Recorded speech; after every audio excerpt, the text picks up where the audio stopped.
I do fear there are an awful lot of parallels with the 1930s around at the moment, and that does kind of scare me quite a lot. People are done with an old system, or they're done with old myths. A lot of people are very used to feeling very disempowered and feeling like, you know, this is completely out of my hands. There is a real problem with being told every day that we're all going to die. Out of crises, there's always opportunity.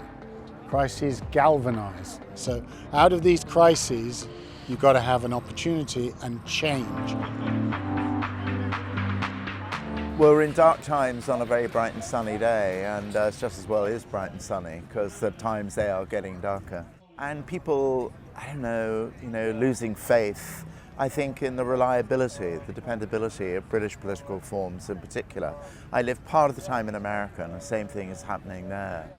I was born during the last months of the war. Grew up with one gigantic, genuinely apocalyptic fear, namely of nuclear incineration. And once that seemed to be not going to happen, we became accustomed, really, to the pleasures of freedom and the liberalization, the end of the Soviet Union. So what's happened since, the sort of disintegration of what you can expect to happen from a democratic process, has been really very, very sudden and very startling. So the issue, I suppose, as we go into the kind of whirlwind of darkness and shrieking, is this particular moment in 2019 a kind of moment of truth, a moment of reckoning.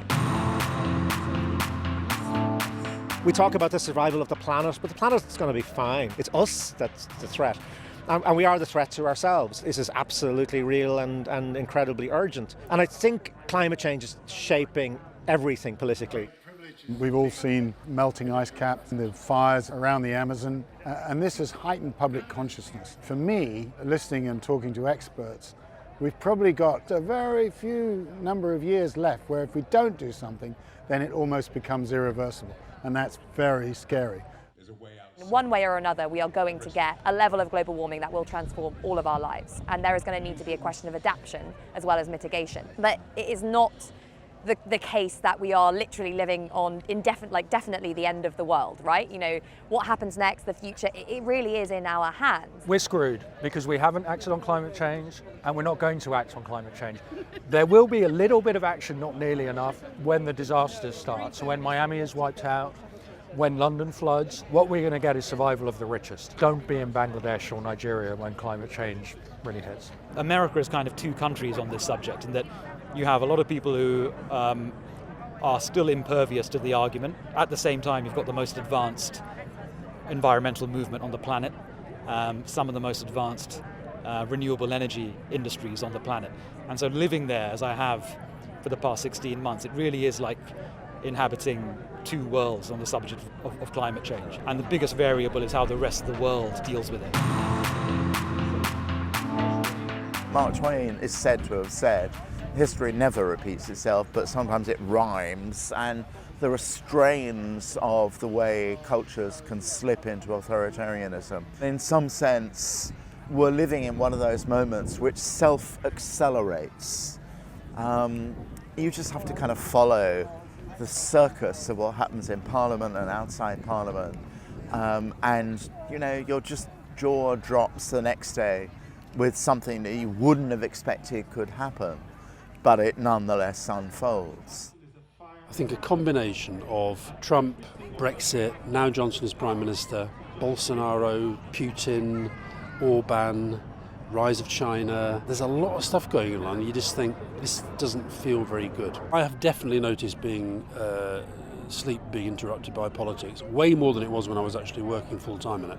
The historical parallel that comes to mind is the years of the Cold War, and we forget at this distance how dreary they were, and how grim they were and how they seemed destined to go on forever. But we were lucky enough to see the fall of the Berlin Wall and to see a time of what appeared to be tremendous prosperity, growth for human rights, all of that. I'm just wondering at where we're going to turn. In 2016, I was still held out some hope that populism would be a flash in the pan. And the reason I'm more pessimistic now is that we've had a wave of populists get elected during a boom. America's been growing for longer than any previous economic expansion in its history. Lots of European populists have been elected during relatively benign economic circumstances.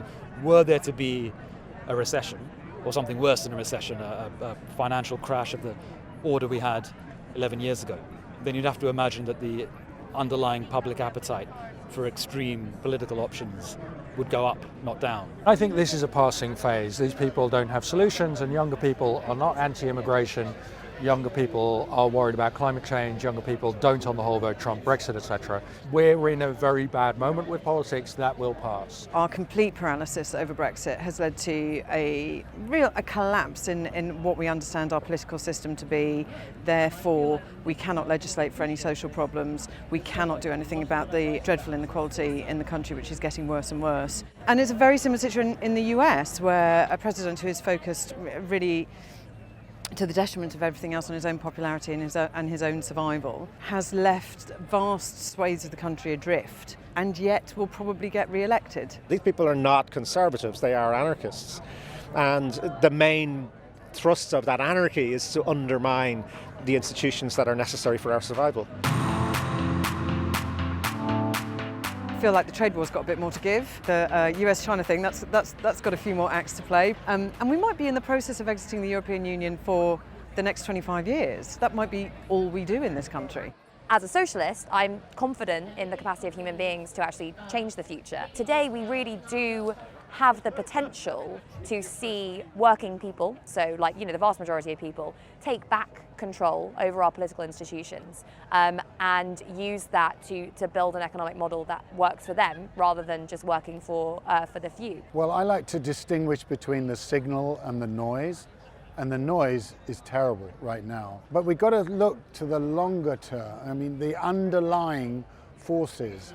We've got to remember that globalization, the liberal capitalist model, has done a fantastic job in reducing poverty, creating jobs. We do need some changes, but that isn't to say that the whole system is corrupt to the core. It's going to be the very old things that pull us together. It's going to be a sense of community beyond national borders, respect for each other, a pledge not to go back to the kind of evil and darkness that we saw in World War II with the Holocaust. I don't think the outcomes are necessarily grim. I mean, I think there's still a hell of a lot to fight for. So I think part of us is kind of treading water and talking a lot, and part of us is sort of endlessly catching our breath to sort of see what's happening and what's possible. So it is one of those quicksand moments, really, and you're not sure whether there's a bottom to the quicksand. So it's scary. It's scary. I mean, we say this with a smile on our face, and anyone who says it's not scary are deluding themselves.